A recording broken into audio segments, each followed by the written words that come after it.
उल्लास के साथ मनाया जाता है।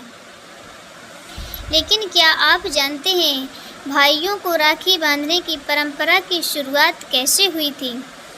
रक्षाबंधन से जुड़ी कई दिलचस्प पौराणिक कथा प्रचलित हैं जो इस त्योहार को महत्व बताती हैं। चलिए जानते हैं।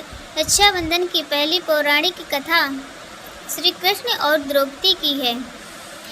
द्रौपदी की पहली राखी महाभारत के अनुसार शिशुपाल के वध करने के बाद जब श्री कृष्ण की उंगली पर चक्र सुदर्शन वापस से बैठने लगा तो उनकी कलाई पर चोट आ गई। ऐसे में द्रौपदी ने अपनी तुरंत साड़ी का पल्लू फाड़कर श्री कृष्ण की कलाई पर बांध दिया। भगवान श्री कृष्ण इससे बहुत प्रसन्न हुए और उन्होंने द्रौपदी को जीवन भर की रक्षा करने का वचन दिया। जब पांडव कौरवों के द्रौपदी को जुए में हार गए तो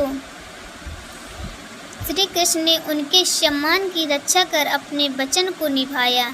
तब से ही रक्षाबंधन का त्योहार मनाया जाता है। आइए आपको दूसरी पौराणिक कथा सुनाते हैं।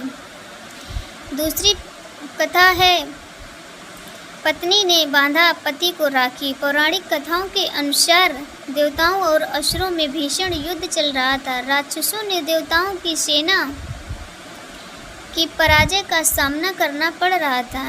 ये देख इंद्रदेव की पत्नी सची की अपने पति देवताओं को चिंता होने लगी। उन्होंने कठोर जप तप किया और एक रक्षा सूत्र बनाया।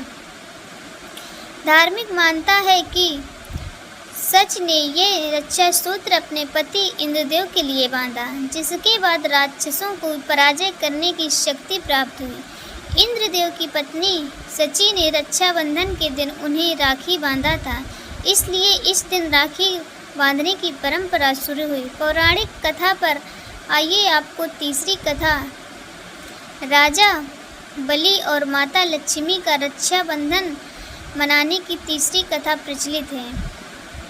राजा बलि भगवान विष्णु के परम भक्त थे। वे दान पुण्य और विश्वास बहुत करते थे। विष्णु जी ने अपनी भक्ति की परीक्षा लेने के लिए ब्राह्मण के रूप में उनके घर पहुँचे। राजा बलि यज्ञ कर रहे थे। विष्णु जी ने राजा बलि से 3 पग भूमि दान में मांगी। राजा बलि ने ब्राह्मण की मांग की स्वीकार किया। ब्राह्मण ने पहले पग में भूमि और तीसरे पग में आकाश नभ दिए। राजा बलि समझ गए कि वे भगवान विष्णु हैं। उन्होंने तुरंत ब्राह्मण के तीसरे पग के सामने अपना सिर रख दिया। विष्णु जी प्रसन्न हो गए। फिर राजा ने भगवान से पाताल लोक में उनके साथ रहने का वरदान मांगा। विष्णु जी ने उनको दे दिया।